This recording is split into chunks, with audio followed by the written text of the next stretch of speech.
It's productivity time. It's productivity time. It's productivity time with Upvisor and Blue Ninja.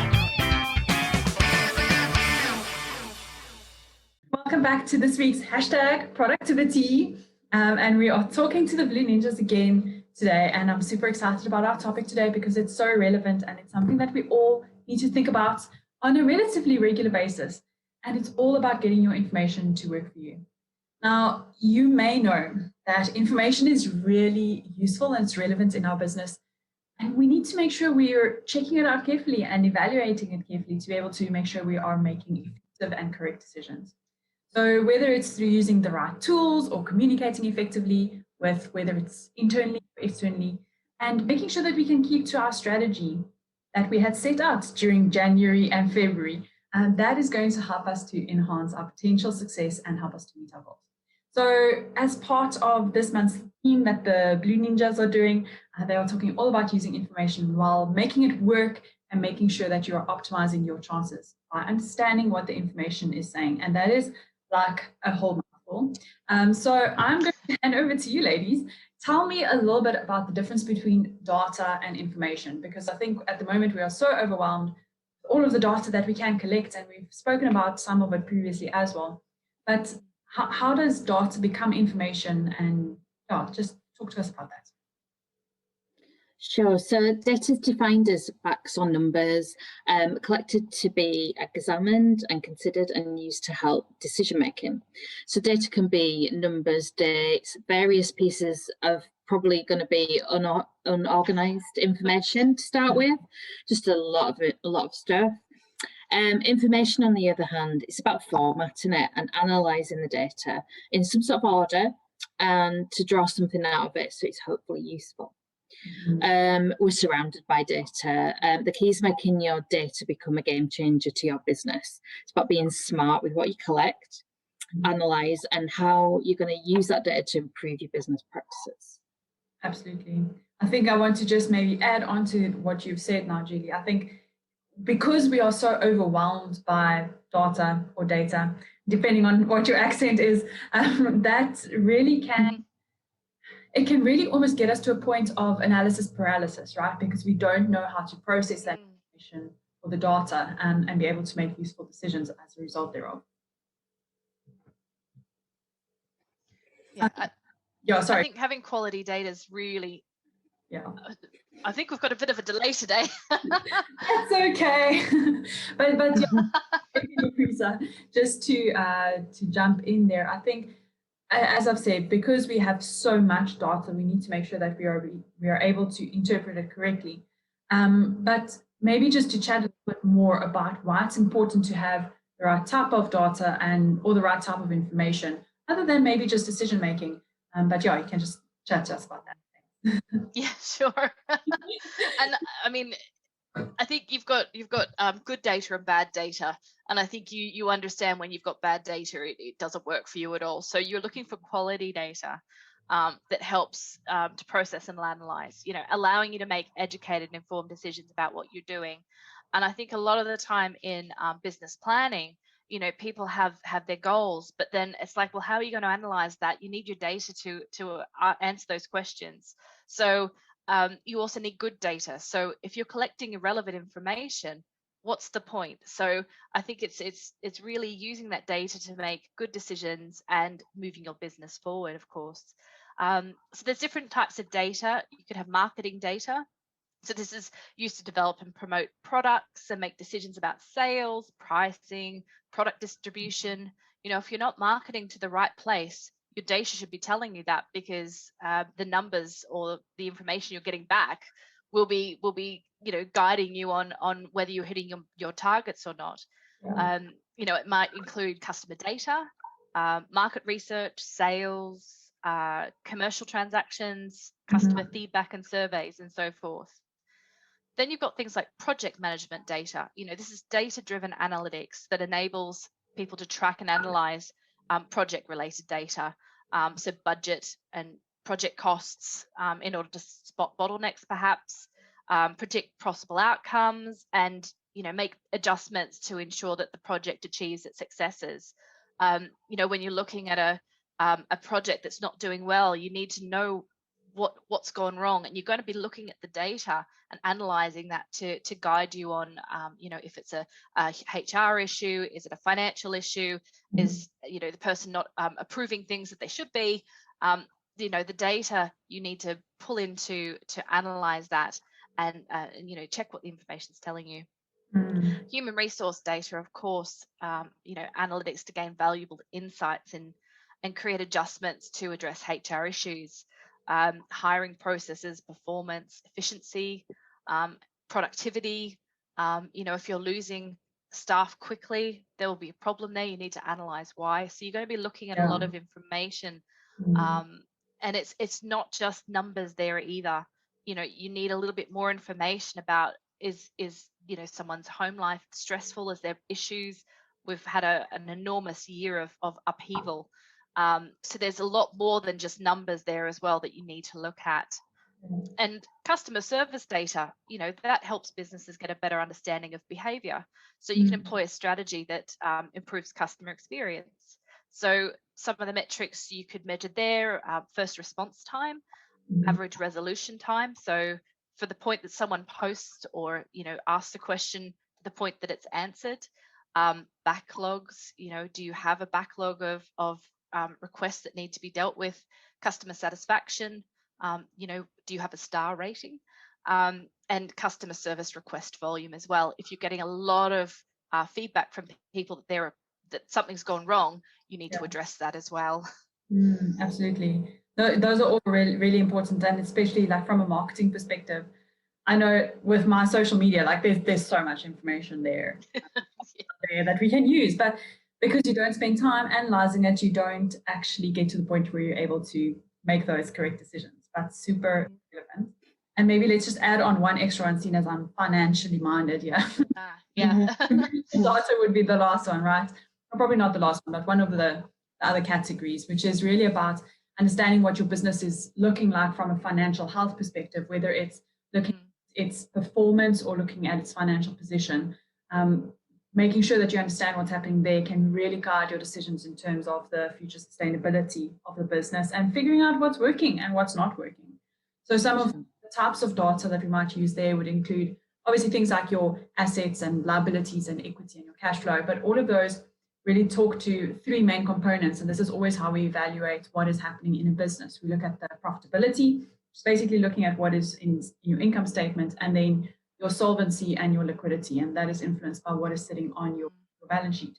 So if you are not understanding what is happening with all three of those in your business, you are going to be hard pressed to get to the point where you're able to make good decisions. Maybe Julie, do you want to maybe add anything to that? Yeah, I mean, the benefit of unbiased information is it gives you an opportunity to play to your strengths and improve your weaknesses. That's why you're collecting the data and why you're analysing it. So, I mean, but you do need to think about what data you're going to collect, why you're doing it, how you're going to do it, and who's going to be responsible for doing it, and when you're going to collect it as well. And, once you've got this together, and you can think about whether you're going to have KPIs, key performance indicators, or you're going to measure things like ROI, like return on investment on spend you're making on marketing. Is it bringing you the customers you're expecting? Absolutely, yeah. Julie, sorry, Louisa, you wanted to add something? Yeah, I think as well, when we're looking at all this stuff, you've got to think about when is data not useful. When it's incomplete, corrupt, lost, compromised, out of date, it is useless. And I mean, I'm guilty of this from years ago. I hold on to the data thinking I might need it again in the future. It's irrelevant because it's not useful anymore. Past the point that it is used. So I think you should try to employ very robust security measures to protect your data from criminal activity. We've seen a lot of data abuses happening recently. A lot of questions come up of, is my data safe? And part of that as well is, why is someone collecting, say, my date of birth?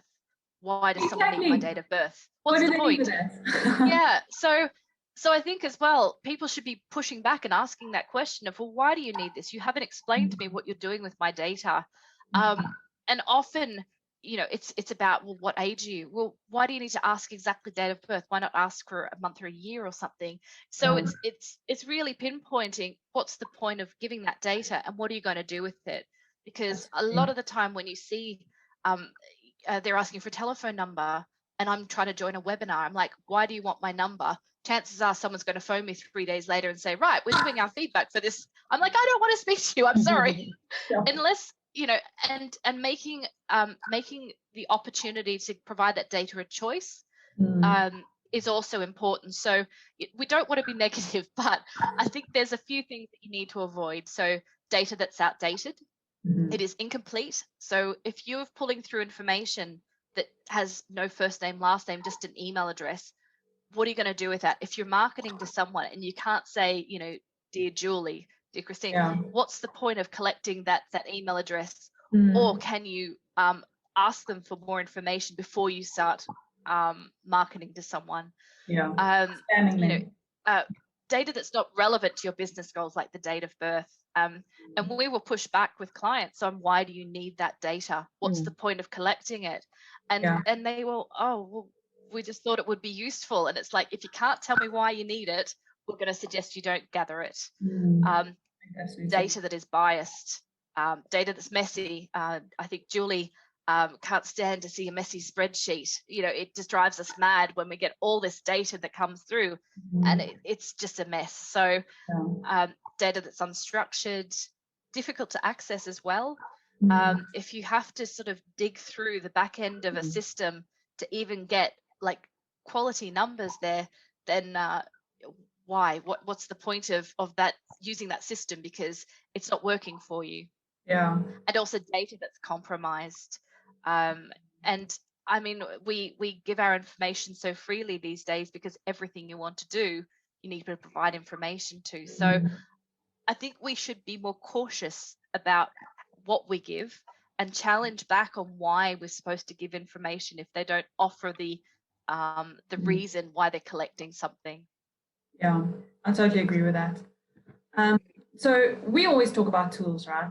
You guys know me, but are there any tools that you would recommend for data processing or for information analysis, just in terms of all of the different areas that we've looked at now, whether it's finance, like what's out there that we can potentially use? Yeah, I think I'm sort of thinking about tools.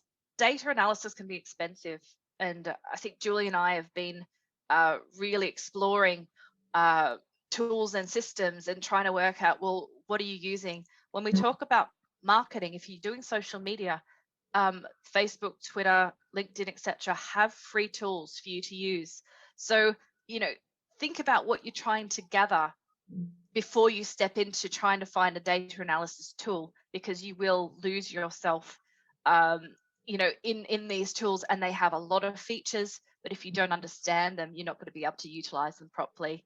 So I think it's even Google Analytics will give you so much information for free, but you must make sure you set it up. So it's not a miracle that Google Analytics appears. It's something you have to actually do. Recently, Google Analytics changed though. So normally it would be a very simple structure of setting it up in the back end to link to your website. I think they've changed the way that you integrate Google Analytics, and I got very lost with it very recently trying to help a client. And so, I've lost that point of knowing what I was doing with it, and it's not comfortable when things change either, that you lose that connectivity with tools. So I think Google Analytics is a perfect example of, it does so much, but you really have to spend time with it in order to make use of it. Make sure you seek advice and compare tools before you make a decision. Look at sites like AppSumo for deals and opportunities for discounted software. They'll often have new tools or software that comes out, and you can test drive it for a relatively cheap price and then decide if you carry on. They offer some great deals, and often they're lifetime deals, because these software producers want you to buy them and then talk about them. So that's why AppSumo is a great place to start. To get started with data analytics, though, there's some small sample of tools that you can compare and automate. Julie, would you like to go through these? I've talked quite a bit. But I haven't really used them, so so there's obviously lots of other ones, what, like Teamwave and things like that. Yeah, I think sort of the CRM tools, and I mean we've got quite a few tools that have reporting and analysis built into them. This is probably when you need to do an analysis of the tools, just because it's a free tool and it's promising you magic. I think that's when you've got to sit down, like we said already, work out what you want to measure and take a trial, or seek reviews. There's lots of different tools out there. There's Teamwave that integrates project management, CRM and HR tools. There's obviously Xero, which I'm sure Christine can tell us a bit more about. Crunch HR, which is a cloud-based software for workforce reporting and analytics. Zendesk, which offers suite customer support applications, a good help desk, knowledge-based call centre, and financial reporting tools. Christine, tell us about your favourites. Yeah. Well, I mean, obviously we want to try and get out of time-consuming spreadsheets. As much as I love spreadsheets, spend hours in them, we don't always want to, and there are more effective ways of doing it. So some of the most, well, maybe the most relevant is not the right word, but maybe some of the cheaper options that you can consider would be, firstly, Wave Accounting has been free for a really long time and they've done really good work. Unfortunately, they have closed it down so that only US or Canada are really able to utilize it effectively, which I'm so disappointed. because it was really cool. And I'm actually still running Wave because I'm an existing client, but I used to be able to do like an automatic bank statement import and things like that, and I can't do that anymore. So that was really, really cool. They are now suggesting that people consider Zoho instead. So that is something else that you can consider. Their prices are pretty competitive, and it includes not just your accounting software, but you can bring in CRM, project management, like a whole range of suites or a whole range of software. Very similar, I think, to Zendesk, maybe just expanded a little bit. And then there's Odoo, which I think is maybe more relevant to where you guys are located. We don't really use Odoo so much in South Africa, but you've got the seamless bank synchronization that comes through with that, along with your invoicing reconciliation. And all of those things help you to get to grips with what's happening in your finances. I think one of the two softwares that are most prevalent in South Africa, and I think Xero is definitely one that's global. That one would probably be looking at more like small to medium-sized and up businesses. And if you're dealing extensively with products and you need to do inventory management, something like Xero would probably be a better solution. But for us little startups, one-man shows, two-lady shows, to like small businesses, you can get away with using something like Sage Online. And it's got the full functionality that you need. It can include payroll. Like there's really a lot that you can do with it. So have you heard of FreshBooks, Christine? Yes, I have heard of FreshBooks. Yeah. FreshBooks and QuickBooks, which I think are also quite similar. I think all of these have very similar features. Your price range might differ depending on where you're at, depending on the number of licenses you're needing to acquire and things like that. So definitely some options to check out would include FreshBooks and QuickBooks, depending on where you are in the world, I think. You guys use FreshBooks? Yeah, we brought it in a couple of months ago. We were with Wave. And what we were trying to do is integrate a couple of different tools that we were using into one, because we can run proposals through there, but it also links to our bank account, which we didn't have. So that's it's such a big game changer for us, because as we grow, we want to spend less time on our banking and accounting. So I'm really a fan of it now. And they were very helpful. And I think their customer service to help us to ask those questions at the start was something that we prioritized as well. They were great for we pushed a lot of questions to them, and they were able to answer them competently and help us. So that was part of our strategy, was our list of questions to make sure our information was being used well. That's awesome. I like that.